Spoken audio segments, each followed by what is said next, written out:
નમસ્તે વિદ્યાર્થી મિત્રો, ચેપ્ટર નંબર 12 બાયોટેકનોલોજી અને તેના પ્રયોજનો. લાસ્ટ લેક્ચરની અંદર બાયોટેકનોલોજીનો ઉપયોગ આપણે ખેતીવાડીની અંદર જોયો હતો અને તેની અંદર આપણે બીટી કપાસ અને પેસ્ટ પ્રતિકારક વનસ્પતિની પદ્ધતિ એટલે કે આરએનએ ઇન્ટરફિયન્સ અથવા તો આરએનએ અંતક્ષેપ આરએનએઆઈની પદ્ધતિ છે તેના વિશેની માહિતી મેળવેલી હતી. તેવી જ રીતે આ લેક્ચરની અંદર આપણે બાયોટેકનોલોજીનો ઉપયોગ છે એ ઔષધોની બાબતમાં અથવા તો જૈવિક નિપજોની બાબતમાં કેવી રીતે થાય છે તેના વિશેની માહિતી મેળવશું. તો ચાલો શરૂઆત કરીએ. ઔષધોમાં જૈવ તકનીકનું પ્રયોજન. પુનઃ સંયોજિત ડીએનએ ટેકનોલોજીનો ઉપયોગ આપણે ખેતીવાડીની અંદર જોઈ ગયા. તેવી જ રીતે પુનઃ સંયોજિત ડીએનએ ટેકનોલોજી પદ્ધતિનો સ્વાસ્થ્ય સુરક્ષાના ક્ષેત્રમાં પણ અત્યાધિક પ્રભાવ પડ્યો છે. એટલે કે એની પુનઃ સંયોજિત ડીએનએ ટેકનોલોજીની જે અસર છે એ સ્વાસ્થ્ય સુરક્ષામાં બહુ મોટો પ્રભાવ પડ્યો છે, જેના કારણે ઘણા બધા રોગો છે, ઘણા બધા રોગોની સારવાર છે એ થઈ શકે છે. એટલે કે સ્વાસ્થ્ય સુરક્ષાનું સ્તર છે એ ઊંચું આવેલું છે, કારણ કે જે પુનઃ સંયોજિત ડીએનએ ટેકનોલોજી દ્વારા જે ઉત્પન્ન થતા સુરક્ષિત અને સારા પ્રભાવશાળી ચિકિત્સકીય ઔષધોનું ઉત્પાદન વધુ માત્રામાં સંભવ થયું છે. જ્યારે પુનઃ સંયોજિત ડીએનએ ટેકનોલોજી ન હતી ત્યારે પણ ઔષધોનું ઉત્પાદન થતું, પરંતુ એ ઔષધોની જે માત્રા છે એ માત્રા ઓછા પ્રમાણની અંદર હતી, જેના કારણે વ્યક્તિને સમયસર ઔષધ ન મળવાના કારણે એના મૃત્યુ થવાની જે સંભાવના છે એ વધુ હતી. પરંતુ પુનઃ સંયોજિત ડીએનએ ટેકનોલોજીના કારણે સુરક્ષિત અને સારી ચિકિત્સક ઔષધોનું ઉત્પાદન છે એ વધુ માત્રામાં થયું. વધુ માત્રામાં તો થયું, સાથે સાથે એના દ્વારા જે બનાવવામાં આવતી જે ઔષધ છે એ સારી અને ઓછા આડઅસર કરતી હતી. એટલે એનું ઉત્પાદન છે ઉત્પાદન પુનઃ સંયોજિત ડીએનએ ટેકનોલોજી દ્વારા વધુ કરવામાં આવે છે. પુનઃ સંયોજિત ચિકિત્સકીય ઔષધોથી અનૈચ્છિક પ્રતિરક્ષાત્મક પ્રભાવ પડતો નથી. એટલે કે અનૈચ્છિક પ્રતિરક્ષાત્મક પ્રભાવ એટલે કે શુદ્ધ ગુજરાતીમાં વાત કરીએ, બરાબર છે, આપણી ભાષાની અંદર, તો કે આડઅસરો, રાઈટ. ખરેખર એલર્જી, અમુક પ્રકારની ઔષધો એવી હોય કે જેનો ઉપયોગ કરવાથી વ્યક્તિને એલર્જી થાય, રાઈટ. બીજી શરીર દ્વારા એ ઔષધનો ઉપયોગ કરવાથી શરીર દ્વારા બીજી ઘણી બધી અનૈચ્છિક પ્રતિરક્ષાત્મક એટલે કે જે ઈચ્છા અનુસાર વગર એ ક્રિયાઓ છે એ ક્રિયાઓ થવા માંડે. દાખલા તરીકે ઔષધ ખાવાથી એલર્જી થાય, રાઈટ. એલર્જીની અંદર છીંક આવે, શરદી થાય, અથવા તો શરીરના બધા ભાગોની અંદર ખંજવાળ આવે, અથવા તો શરીર પર લાલ લાલ ચાંભા પડે, રાઈટ. તો આ બધી અનૈચ્છિક પ્રતિરક્ષાત્મક પ્રભાવ છે, રાઈટ.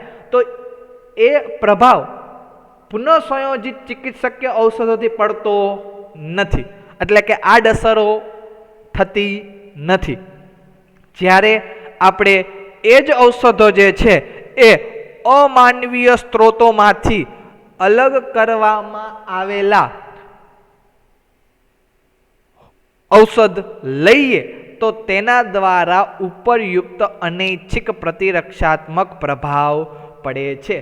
એટલે કે જો એ જ ઔષધને જે પુનઃ સંયોજિત દ્વારા બનાવવામાં આવેલી છે એ ઔષધ લઈએ તો અનૈચ્છિક પ્રતિરક્ષાત્મક પ્રભાવ ન પડે, પરંતુ જો અમાનવીય સ્ત્રોતોમાંથી એટલે કે પુનઃ સંયોજિત વગરની કોઈ પ્રાણીઓમાંથી, અમાનવીય સ્ત્રોત એટલે કે બીજા કોઈ પ્રાણીઓ છે એ પ્રાણીઓમાંથી આપણે એ ઔષધ લઈએ, રાઈટ, તો શું થાય તો કે અનૈચ્છિક પ્રતિરક્ષાત્મક પ્રભાવ છે પ્રભાવ પડે છે. સામાન્ય રીતે ઇન્સ્યુલિન, આપણે નેક્સ્ટ ટોપિકની અંદર વાત કરશું ઇન્સ્યુલિન, પરંતુ અહીંયા આવ્યો છે તો એ પોઈન્ટ હું તમને કહી દઉં કે ઇન્સ્યુલિન જે છે એ ઇન્સ્યુલિન જ્યારે પુનઃસંયોજિત ડીએનએ ટેકનોલોજી દ્વારા ન બનતું હતું એ પહેલાં એ ઇન્સ્યુલિન છે એ પ્રાણીઓમાંથી લેવામાં આવતું, રાઈટ. શા માટે? ડાયાબિટીસની સારવાર કરવા માટે, રાઈટ. ઇન્સ્યુલિન શા માટે હોય? ડાયાબિટીસ જે દર્દીઓ છે એને આપવામાં આવે જેના કારણે ડાયાબિટીસ ઓછી થાય, રાઈટ. ડાયાબિટીસની સારવાર કરવા માટે ઇન્સ્યુલિનનો ઉપયોગ કરીએ. પરંતુ એ પ્રાણીઓનું ઇન્સ્યુલિન છે એ જ્યારે માનવને આપવામાં આવતું તો માનવની અંદર અનૈચ્છિક પ્રતિરક્ષાત્મક પ્રભાવ પડતો હતો, એટલે કે આડઅસરો છે, આડઅસરો ઉત્પન્ન થતી હતી, રાઈટ. વર્તમાન સમયમાં લગભગ આપણે 30 જેટલા પુનઃ સંયોજિત ચિકિત્સકીય ઔષધો વિશ્વમાં મનુષ્યના ઉપયોગ માટે સ્વીકૃત કરવામાં આવ્યા છે. એટલે કે 30 જેટલા ઔષધો છે એ ઔષધો પુનઃ સંયોજિત ડીએનએ ટેકનોલોજી દ્વારા બનેલા છે અને એ મનુષ્યમાં સારામાં સારી રીતે રોગની સારવાર કરે છે, રાઈટ. એટલે તેને એ ઔષધોને સ્વીકૃત પણ કરવામાં આવેલા છે. વિશ્વમાં 30 જેટલા પુનઃ સંયોજિત ઔષધો છે, તેમાંથી 12 ઔષધો ભારતમાં જ વેચાઈ રહ્યા છે કે જે અલગ અલગ રોગની સારવાર માટેના હોય છે, રાઈટ. તો તેમાંથી આપણે એક ચિકિત્સકીય ઔષધોની વાત કરશું, એ એટલે કે ઇન્સ્યુલિન, રાઈટ. જે ડાયાબિટીક દર્દીઓ છે, ડાયાબિટીસ દર્દીઓ છે એ દર્દીઓને, બરાબર છે, ડાયાબિટીસ નામના રોગ સામેની સારવાર માટે વપરાય છે. ઓકે, તો ચાલો શરૂઆત કરીએ. જનીનિક ઇન્જિનિયર ઇન્સ્યુલિન કે કેવી રીતે પુનઃ સંયોજિત ડીએનએ ટેકનોલોજી દ્વારા ઇન્સ્યુલિન છે એ બનાવવામાં આવે છે અને આવું શા માટે બનાવવામાં આવે છે, આના પાછળનું કારણ શું છે એ પણ આપણે સમજીએ. તો કે પુખ્ત વ્યક્તિઓની અંદર થતા મધુપ્રેમને જ ઇંગ્લિશમાં આપણે શું કહીએ છીએ? ડાયાબિટીસ. ખાસ કરીને યાદ રાખજો, ઘણા બધા વિદ્યાર્થીઓને ડાયાબિટીસ ખબર હોય પરંતુ ગુજરાતીમાં એને મધુપ્રેમ કહેવાય એ ખબર હોતી નથી, રાઈટ. ડાયાબિટીસ છે ઇંગ્લિશ શબ્દ છે, શુદ્ધ ગુજરાતી શબ્દ મધુપ્રેમ છે. તો મધુપ્રેમના નિયંત્રણ માટે સમયાંતરે ઇન્સ્યુલિન લેવાથી સંભવ છે. એટલે કે મધુપ્રેમ ડાયાબિટીસનું નિયંત્રણ કરવું હોય, એની સારવાર કરવી હોય તો સમયાંતરે શું લેવું પડે? ઇન્સ્યુલિન લેવું પડે, રાઈટ. હવે આ ઇન્સ્યુલિન જે લેવાનો સમય છે એ અલગ અલગ વ્યક્તિઓની અંદર અલગ અલગ હોય છે. પહેલાના સમયમાં મધુપ્રેમ રોગીઓ માટે ઉપયોગમાં લેવાતું ઇન્સ્યુલિન પ્રાણીઓ અને ભૂંડને મારીને તેના સ્વાદુપિંડમાંથી બહાર કાઢવામાં આવતું હતું. એટલે કે જે શરૂઆતમાં ડાયાબિટીક દર્દીઓ હતા કે જ્યારે પુનઃ સંયોજિત ડીએનએ ટેકનોલોજી ન હતી ત્યારે પણ મધુપ્રેમી એટલે કે ડાયાબિટીક રોગીઓ જે છે એની સારવાર કરવામાં આવતી, એ પણ ઇન્સ્યુલિન દ્વારા. પરંતુ એ ઇન્સ્યુલિનનો ઉપયોગ આપણે ક્યાંથી મેળવતા? તો કે પ્રાણીઓમાંથી મેળવતા અને ભૂંડને મારીને એના સ્વાદુપિંડમાંથી મેળવતા. કારણ કે આપણને ખબર છે કે સ્વાદુપિંડમાંથી જ ઇન્સ્યુલિન મળે. આ તો આપણે 11મા ધોરણમાં ભણી ગયા છીએ, રાઈટ. તો એ ઇન્સ્યુલિનનો ઉપયોગ મધુપ્રેમ રોગીઓને આપે, રાઈટ. અને તેના કારણે શું થાય? તો કે આ પ્રાણીઓમાંથી જે પ્રાપ્ત થતું ઇન્સ્યુલિન છે એનો ઉપયોગ કરવાના કારણે કેટલાક દર્દીઓને એલર્જી અથવા તો પરજાત પ્રોટીન પ્રત્યે બીજી પ્રતિક્રિયાઓ છે થવા લાગી હતી. એટલે કે એલર્જી જેવો રોગ અથવા તો બીજી શરીરની અંદર ઘણી બધી પ્રતિક્રિયાઓ છે એ પ્રતિક્રિયાઓ થાય. શા માટે? કારણ કે ઇન્સ્યુલિન છે એ પ્રાણીઓનું હતું, મનુષ્યનું હતું નહીં. તેના કારણે આ જે પ્રતિક્રિયાઓ છે અથવા તો એલર્જી જેવી આડઅસરો છે એ આડઅસરો જોવા મળે છે, રાઈટ.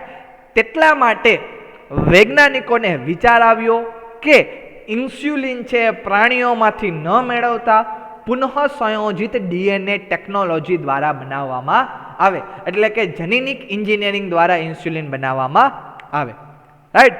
અને જનીનિક એન્જિનિયરિંગ દ્વારા ઇન્સ્યુલિન જો બનાવવું હોય તો એ પહેલાં આપણે ઇન્સ્યુલિનના સ્ટ્રક્ચર વિશે એટલે કે ઇન્સ્યુલિનના બંધારણ વિશેની માહિતી છે એ માહિતી મેળવવી પડે, તો આપણને ખબર પડે કે જનીનિક એન્જિનિયરિંગ ઇન્સ્યુલિન કેવી રીતે બનાવી શકીએ છીએ, રાઈટ. તો જે ઇન્સ્યુલિન છે, રાઈટ, એ ઇન્સ્યુલિનના બંધારણની વાત કરીએ તો ઇન્સ્યુલિન છે એક પ્રકારનું પ્રોટીન છે. તમારા 11મા ધોરણમાં જ આવતું કે ઇન્સ્યુલિન પેપ્ટાઇડ પ્રકારનો અંતઃસ્રાવ છે. પેપ્ટાઇડ એટલે કે પ્રોટીન, રેડી. અને પ્રોટીન શેનું બનેલું હોય? પોલીપેપ્ટાઇડનું બનેલું હોય. શેનું બનેલું હશે? પોલીપેપ્ટાઇડનું. તો ઇન્સ્યુલિન જે છે એ ઇન્સ્યુલિન 2 નાની પોલીપેપ્ટાઇડ શૃંખલાઓનું બનેલું હોય છે. કેટલી પોલીપેપ્ટાઇડ શૃંખલા હશે? 2 નાની પોલીપેપ્ટાઇડ શૃંખલા હશે, રાઈટ. કઈ કઈ? તો કે એકનું નામ છે શૃંખલા એ અને બીજાનું નામ છે શૃંખલા બી. આ 2 નાની પોલીપેપ્ટાઇડ શૃંખલા છે. નાની એટલા માટે કહે છે કારણ કે એ ઓછા અમીનો એસિડથી બનેલી હોય છે. ઓછા અમીનો એસિડ એટલે કે કેટલા અમીનો એસિડ? તો કે ટોટલ ઇન્સ્યુલિન જે છે એ ટોટલ ઇન્સ્યુલિન 51 અમીનો એસિડનું બનેલું હોય. કેટલા અમીનો એસિડ હોય? 51 અમીનો એસિડ. તેમાં શૃંખલા એમાં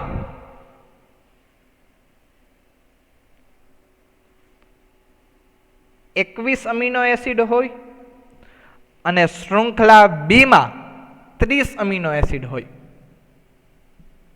રાઈટ. શૃંખલા એમાં કેટલા અમીનો એસિડ? 21 અમીનો એસિડ ને શૃંખલા બી માં 30 amino acid, total 51 amino acid. આવી 2 નાની પોલીપેપ્ટાઇડ શૃંખલા ભેગી થાય એટલે શું બનાવે? ઇન્સ્યુલિન બનાવે. સાથે સાથે આ બંને પોલીપેપ્ટાઇડ શૃંખલા એકબીજા સાથે ડાયસલ્ફાઇડ બંધ દ્વારા જોડાયેલ હોય છે. કયા બંધ દ્વારા જોડાયેલું હશે? ડાયસલ્ફાઇડ બંધ દ્વારા છે એ જોડાયેલું હોય છે. તો જો આ ઇન્સ્યુલિનનું બંધારણ છે, રાઈટ. આ ઇન્સ્યુલિનની અંદર શૃંખલા એ એટલે કે પેપ્ટાઇડ એ અને શૃંખલા બી એટલે કે પેપ્ટાઇડ બી, અને એ બંને જે છે એ ડાયસલ્ફાઇડ બંધ વડે, આ ડાયસલ્ફાઇડ બંધ છે, રાઈટ, એના દ્વારા છે એના દ્વારા જોડાયેલું હોય છે. અને જ્યારે એ ડાયસલ્ફાઇડ બંધ દ્વારા જોડાય ને ત્યારે જ એ પરિપક્વ ઇન્સ્યુલિનનું અથવા તો સક્રિય ઇન્સ્યુલિનનું છે એ નિર્માણ કરે છે. તો આ શું હતું? ઇન્સ્યુલિનનું બંધારણ. હવે આપણને ખબર પડી ગઈ ઇન્સ્યુલિનનું સ્ટ્રક્ચર અથવા તો બંધારણ કેવી રીતે છે. અચ્છા, તો હવે આપણે સમજીએ કે કેવી રીતે ઇન્સ્યુલિન છે જનીનિક એન્જિનિયરિંગને આધારે બનાવવામાં આવે છે, રાઈટ. તો કે મનુષ્ય સહિત સ્તનધારીઓમાં, સ્તનધારીઓ એટલે કે સસ્તનો, રાઈટ, મનુષ્ય સહિત જે સ્તનધારીઓ એટલે કે સસ્તનો છે તેમાં ઇન્સ્યુલિન છે એ પ્રો અંતસ્ત્રાવ એટલે કે પ્રો ઉત્સેચકની જેમ જ પ્રો અંતસ્ત્રાવનો પૂર્ણ પરિપક્વ અને ક્રિયાશીલ અંતસ્ત્રાવ બનતા પહેલા તેના પ્રક્રિયાકૃત થવાની છે આવશ્યકતા હોય છે. એટલે કે જેવી રીતે પ્રો ઉત્સેચક હોય, પ્રો ઉત્સેચક એટલે કે નિષ્ક્રિય ઉત્સેચક, એમાંથી એ શેમાં રૂપાંતરણ થાય? તો એની અંદર પ્રક્રિયા થાય અને એ સક્રિય ઉત્સેચકની અંદર રૂપાંતરણ થાય. તેવી જ રીતે આ જે ઇન્સ્યુલિન છે એ ઇન્સ્યુલિન પ્રો અંતસ્ત્રાવ સ્વરૂપે હોય. પ્રો અંતસ્ત્રાવ એટલે કે નિષ્ક્રિય અંતસ્ત્રાવ. કેવો અંતસ્ત્રાવ થશે? નિષ્ક્રિય અંતસ્ત્રાવ. તો એ નિષ્ક્રિય અંતસ્ત્રાવમાંથી એ સક્રિય અંતસ્ત્રાવની અંદર રૂપાંતરણ થશે. પણ કેવી રીતે? તો કે પ્રો અંતસ્ત્રાવની અંદર ઘણી બધી પ્રક્રિયાઓ થશે અને પ્રક્રિયાઓ થઈને, રાઈટ, એ પૂર્ણ પરિપક્વ એટલે કે સક્રિય અંતસ્ત્રાવ સંશ્લેષિત કરવામાં આવે છે. અચ્છા, આ જે ઇન્સ્યુલિન પ્રો અંતઃસ્ત્રાવ છે એ પ્રો અંતઃસ્ત્રાવ ની અંદર એક વધારે ખેંચાયેલ પોલીપેપ્ટાઇડની શૃંખલા હોય છે, જેને સામાન્ય રીતે સી પેપ્ટાઇડ કહેવામાં આવે છે, અથવા તો શૃંખલા સી અથવા તો સી પેપ્ટાઇડ તરીકે ઓળખવામાં આવે છે. રાઈટ. આ જે સી પેપ્ટાઇડ છે એ સી પેપ્ટાઇડ પરિપક્વ ઇન્સ્યુલિનમાં હોતો નથી. એટલે જે આપણે આગલી સ્લાઇડની અંદર ઇન્સ્યુલિનનું બંધારણ જોયું એમાં આપણને શૃંખલા સી જોવા મળેલી હતી નહીં. શું કામ? કારણ કે જો સી પેપ્ટાઇડ હોય એનો મતલબ ઇન્સ્યુલિન છે એ પ્રો ઇન્સ્યુલિન છે, પ્રો અંતઃસ્ત્રાવ છે.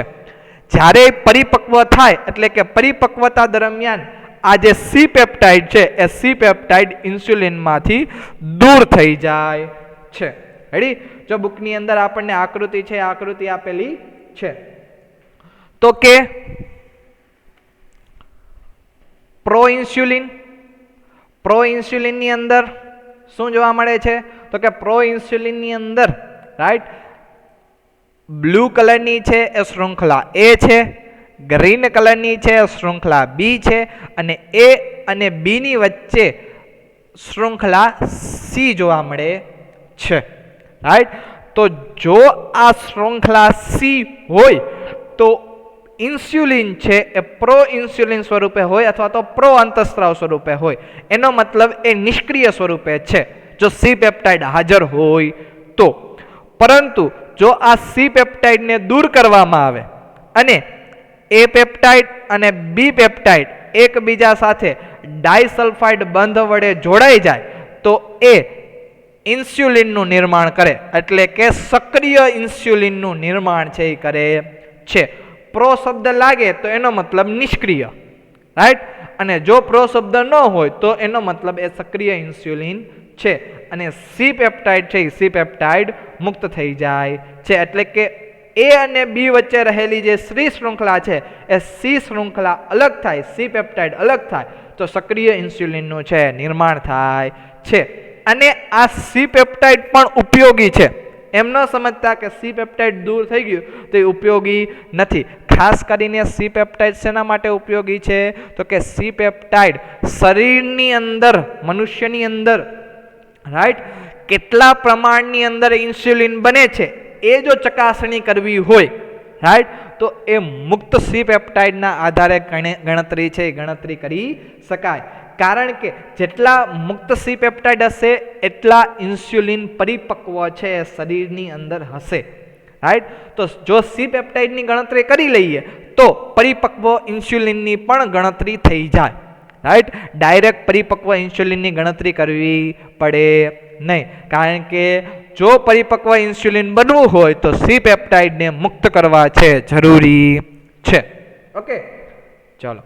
તો આ આરડીએનએ ટેકનોલોજીનો ઉપયોગ કરીને મેળવાતા ઇન્સ્યુલિનના ઉત્પાદનનો મુખ્ય પડકાર એ છે કે ઇન્સ્યુલિનને એકત્રિત કરી પરિપક્વ સ્વરૂપમાં તૈયાર કરવું. જો એક પોલીપેપ્ટાઇડ શૃંખલા હોત રાઈટ તો કોઈ પણ જાતનો પ્રોબ્લેમ આવત નહીં, કોઈ પણ જાતની સમસ્યા ન આવત, પડકાર ન આવત.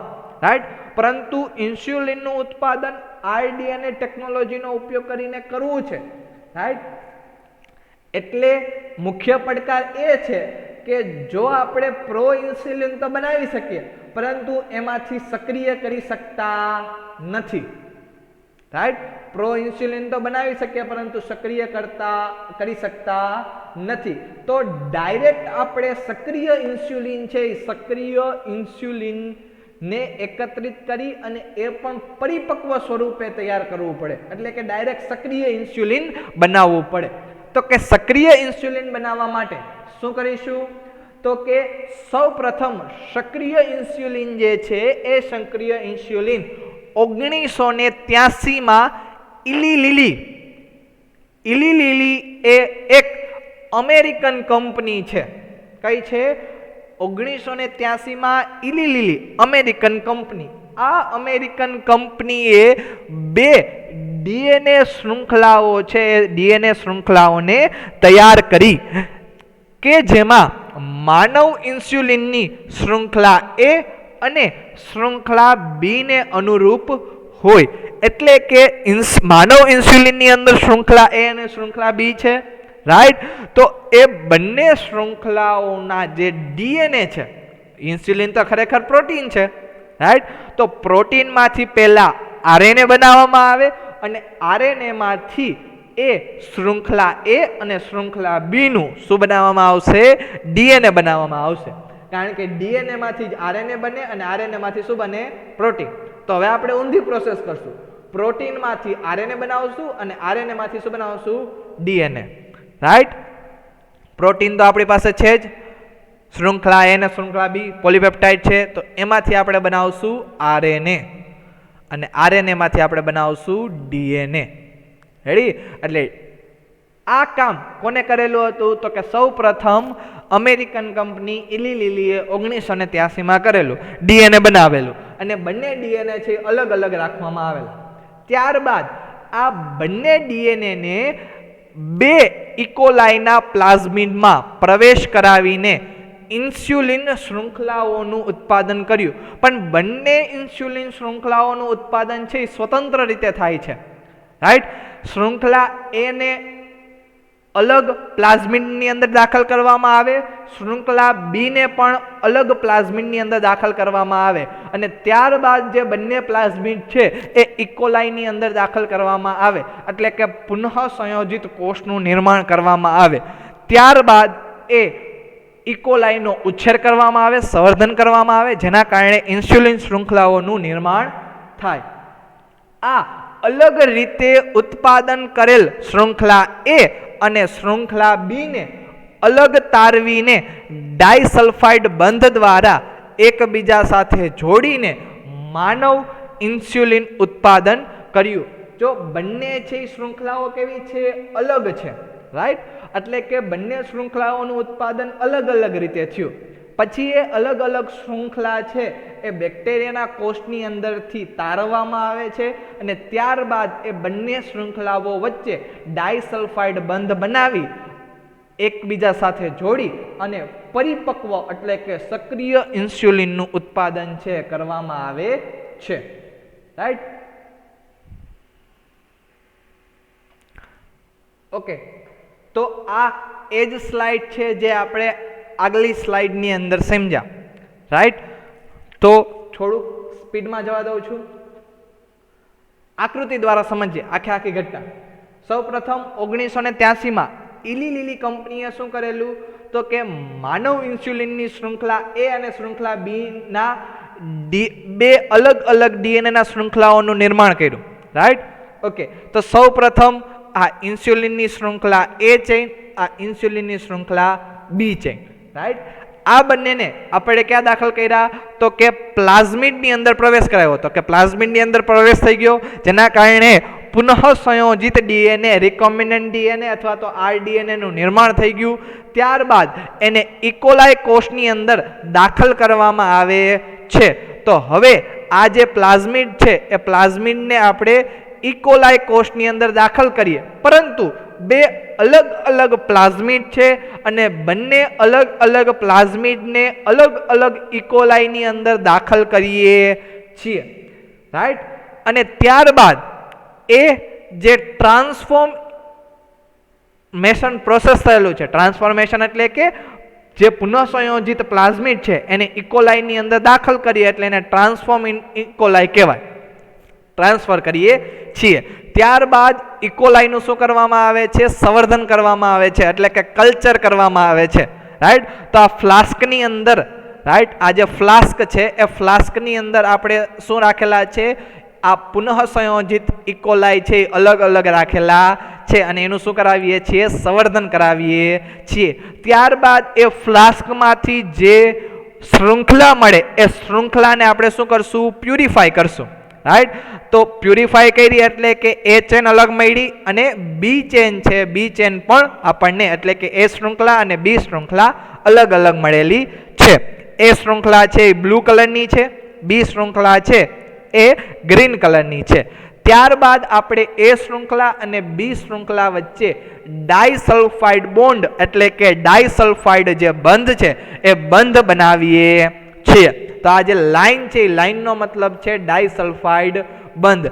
તો બંને શૃંખલાઓ વચ્ચે ડાયસલ્ફાઇડ બંધ બને છે અને તેના કારણે જે પરિપક્વ ઇન્સ્યુલિન એટલે કે એક્ટિવ ઇન્સ્યુલિન છે એ બનાવવામાં આવે છે. તો આવી રીતે જનીનિક એન્જિનિયરિંગ દ્વારા ઇન્સ્યુલિન બનાવવામાં આવે અને આ ઇન્સ્યુલિન જ્યારે ડાયાબિટીક દર્દીઓને આપવામાં આવે છે ત્યારે તે વ્યક્તિઓની અંદર કોઈ પણ પ્રકારની અનૈચ્છિક પ્રતિરક્ષાત્મક અથવા તો કોઈ પણ પ્રકારની એલર્જી અથવા તો પરજાત પ્રોટીન સાથેની પ્રતિક્રિયાની જે આડઅસરો છે એ આડઅસરો ઉત્પન્ન થતી નથી. કારણ કે આ જે ઇન્સ્યુલિન છે એ ઇન્સ્યુલિન માનવના ઇન્સ્યુલિન જેવું જ છે, ફક્ત ઉત્પાદન છે એ ઉત્પાદન બેક્ટેરિયા દ્વારા કરાવવામાં આવે છે. તો ચાલો આ જે જનીનિક એન્જિનિયરિંગ ઇન્સ્યુલિનની જે ઘટના છે એ આપણે વિડીયો દ્વારા સમજીએ.